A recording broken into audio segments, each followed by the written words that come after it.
Hello दोस्तों, आप सभी का हमारे YouTube channel get ready topper classes में स्वागत है। आज हम क्लास 10th के एनसीईआरटी बुक फर्स्ट फ्लाइट का चैप्टर 1 का पहला पोएम डस्ट ऑफ स्नो पढ़ेंगे। तो सबसे पहले हम देखते हैं डस्ट ऑफ स्नो जो है उनका जो कवि है रॉबर्ट फ्रॉस्ट। रॉबर्ट फ्रॉस्ट एक बहुत महान कवि हुए अपने समय में। तो जो पोएम है हम लोग का, सबसे पहले हम लोग स्टैंजा 1 देखते हैं, उसके बाद हम लोग स्टैंजा 2 देखेंगे। स्टैंजा 1 सबसे पहले देखते हैं। The way a crow shook down on me the dust of snow from a hemlock tree। The way a crow shook down on me, जो एक कौवा है वो क्या है, इस कविता में क्रो है एक नेगेटिव साइन, क्रो, और जो हेमलॉक ट्री है ये भी एक नेगेटिव साइन है। लेकिन हम लोग का भारत में कभी कभी होता है ना कि बिल्ली रास्ता कट गई, या दूध का गिलास हाथ से छूटना, या फिर कुछ अशुभ चीजें जैसे होती है, कांच का टूटना, कुछ कुछ ऐसे बातें होती हैं। तो ठीक उसी प्रकार फॉरेन कंट्री में भी कुछ चीजों को हम लोग नेगेटिव वे में देखते हैं। तो जैसे क्रो है ये नेगेटिव सिंबल है, हेमलॉक ट्री ये भी एक नेगेटिव सिंबल है।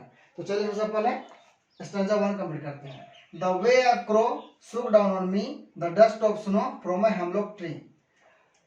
जब हमारे कवि उस पेड़ के नीचे से गुजर रहे होते हैं या फिर वहां बैठे होते हैं, बैठ के कुछ सोच रहे होते हैं, तब क्या होता है, जो कौवा होता है वो क्या करता है, बर्फ का छोटे छोटे जो पार्टिकल्स होते हैं वो हमारे कवि के ऊपर गिरा देता है। जैसे कौवा हिलता है, सुख का मतलब क्या होता है, सुख का मतलब होता है हिला देना, हिला के गिरा देना। किसको हिला देना, पेड़ को। जैसे कि सेक का होता है सुख। तो डस्ट ऑफ स्नो होता है, डस्ट का मतलब क्या होता है, धूल का वाला डस्ट नहीं, जो बर्फ के छोटे छोटे जो पार्टिकल्स होते हैं, जो एकदम महीन होते हैं, वो क्या होते हैं, जो पेड़ है, पेड़ के ऊपर जो बर्फ जमा होता है, बहुत सारे बर्फ जमा होते हैं, तो एक जो कौवा होता है वो क्या करती है, यहाँ से आती है या तो फिर यहाँ रहती है, वो क्या करती है, बर्फ को कवि के ऊपर, हमारे कवि यहाँ बैठे होंगे शायद या फिर टहल रहे होंगे, तो कौवा क्या करता है, जो डस्ट ऑफ स्नो है उसको हमारे कवि के ऊपर में गिरा देते हैं। तो चलिए अब देखते हैं सेकंड स्टैंजा क्या कहता है। Has given my heart a change of mood and saved some part of a day I had dreamed। जैसे ही वो बर्फ का जो बुरादा होता है या महीन जो डस्ट होते हैं बर्फ का, वो हमारे कवि के ऊपर गिरता है, उसका दिल, उसका दिमाग पूरी तरह से चेंज हो जाता है। कैसे चेंज होता है, जैसे कि होता है कभी हमारे क्या था, कुछ सोच रहे होंगे, कुछ पश्चाताप कर रहे होंगे, उनका दिन खराब चल रहा होगा, तो कभी मायूस होते हैं ना।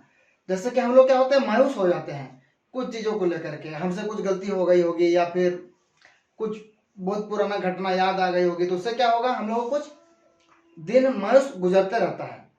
तो जैसे हम लोग कवि के ऊपर में जो बर्फ गिरता है तो उसका ध्यान अचानक से उधर आकर्षित होता है।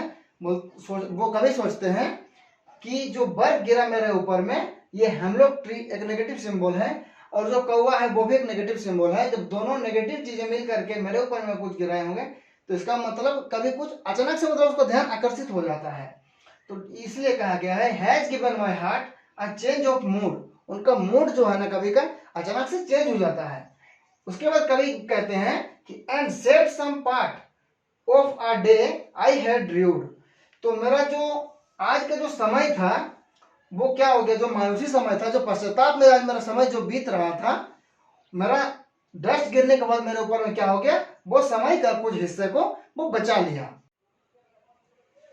तो जिस प्रकार हम पहला स्टैंजा और सेकंड स्टैंजा हम लोग लाइन बाय लाइन को क्लियर कर चुके हैं, तो अब हम इसका कुछ समरी देख लेते हैं, इसका क्या मैसेज है, कभी हम लोग को क्या मैसेज देना चाहते हैं। कभी हमें मैसेज देना चाहते हैं कि जो क्रो है ये एक नेगेटिव सिंबल है, नेगेटिव सिंबल है, और जो हेमलॉक ट्री है ये भी क्या है, एक नेगेटिव सिंबल है। तो जिस प्रकार हम लोग भारत में कुछ बहुत सारे चीज होते हैं, अशुभ अशुभ घटनाएं, जैसे हम लोग सोचते हैं कि अरे बिल्ली रास्ता कट गई तो अभी हम लोग आगे जा नहीं सकते हैं, या इस काम को भी नहीं कर सकते हैं। जैसे बात करते करते कभी कुछ गैदरिंग होता है, बहुत सारे लोग रहते हैं, तो अचानक से किसी को छींक आ जाती है, स्नीजिंग इसको कहते हैं। अगर किसी ने स्नीज कर दिया, छींक दिया, तो हम लोग सोचते हैं कि अशुभ हो गया, अब इस काम को हम नहीं कर सकते हैं। लेकिन ऐसा नहीं है, कभी का कहना कुछ और है। कभी कहना चाहते हैं कि हमारे जीवन में ऐसा कोई चीज नेगेटिव या पॉजिटिव नहीं होता है, लेकिन हम लोग ऐसा मान लेते हैं, एक धारणा हम लोग दिमाग में क्या करते हैं, मान लेते हैं उस चीज को कि अगर ये चीज ऐसे होगा तो वो नेगेटिव सिंबल है। लेकिन ऐसा नहीं है। कभी का यही कहना है कि जो कौवा है, कौवा को क्या पता है कि वो नेगेटिव सिंबल लोग उसे मानते हैं। सारे जितने भी हम लोग देखते हैं, चाहे वो क्रो हो, चाहे वो हेमलॉक ट्री हो, वो प्रकृति का दिया हुआ ही है सब। हम भी प्रकृति के द्वारा ही दिए गए हैं। इंसान क्या है, प्रकृति के द्वारा उत्पत्ति किया गया है। तो जो क्रो है वो नेगेटिव है, हेमलॉक ट्री नेगेटिव है, लेकिन क्रो को और हेमलॉक ट्री को नहीं पता कि इंसान उसे नेगेटिव सिंबल के रूप में उसको देखते हैं, जबकि ऐसा नहीं है। तो कवि कहते हैं कि जो मेरा दिन पूरा खराब चल रहा था, तो कभी कुछ सोच रहे होते हैं, सोचते सोचते वो किसी पेड़ के नीचे से गुजर रहे होते हैं, या फिर बैठे होंगे, शायद बैठे होंगे। तो उस समय क्या होता है, जो क्रो होता है आकर के मूवमेंट करता है, वहां पर हिलता है। तो हिलने से क्या होता है, जो बर्फ के छोटे छोटे जो कण होते हैं, जिसे हम बॉल बना के कभी कभी खेलते हैं, जिसको स्नोफॉल होने के बाद जो पेड़ पौधों में जो आके पूरा ढक देता है ना पेड़ पौधा को, तो ठीक उस प्रकार जब इसको मूवमेंट होता है, सूक डाउन, ठीक है ना, सूक डाउन, जब मूवमेंट होता है तो क्या होता है, बर्फ के कुछ पार्टिकल्स कभी के ऊपर गिर जाते हैं। गिरने के बाद में क्या होता है, उनका अचानक से मूड चेंज होता है।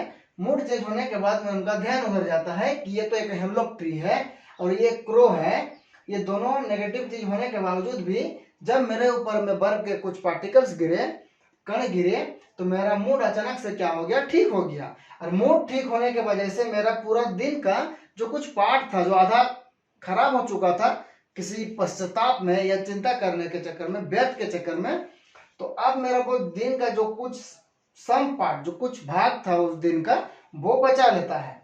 तो रूट का मतलब क्या होता है, पश्चाताप। इसको हम लोग पश्चाताप कहते हैं, विचार करना, पश्चाताप करना। तो दोनों स्ट्रेंजर हम लोग कंप्लीट कर चुके हैं। हमें जो मुख्य बातें हैं, जो मेन पॉइंट्स हैं, उनको याद रखना हमें जरूरी है, एग्जाम में पूछ सकता है। तो देखते हैं, जो क्रो है वो एक कौवा है, जिसे हम लोग नेगेटिव सिंबल के रूप मानते हैं। जो हेमलॉक ट्री है, जो एक पॉइजनस ट्री है, जहरीला पेड़ है, तो जहरीला पेड़ है, इसको क्या बोलते हैं, इसको भी एक नेगेटिव सिंबल के रूप में मानते हैं। आई होप आप ये दोनों स्ट्रेंजर को ठीक से समझ गए होंगे। तो आज की इस वीडियो में इतना ही। उसके बाद अगला जो हम लोग वीडियो बनाएंगे नेक्स्ट पार्ट में, उसमें हम लोग क्वेश्चन आंसर के बारे में हम लोग चर्चा करेंगे। तो ठीक है दोस्तों, ये दोनों स्ट्रेंजर आप लोग को समझ में आ गया होगा पूरी तरह से। अगर कहीं पर कुछ सवाल है, मन में कुछ डाउट है, तो हम लोग इसके बारे में नेक्स्ट वीडियो में हम लोग चर्चा करेंगे। इसके जितने भी क्वेश्चन आंसर्स होंगे हम लोग उसके बारे में नेक्स्ट वीडियो में चर्चा करेंगे। तब तक के लिए बाय दोस्तों, स्वस्थ रहें, मस्त रहें।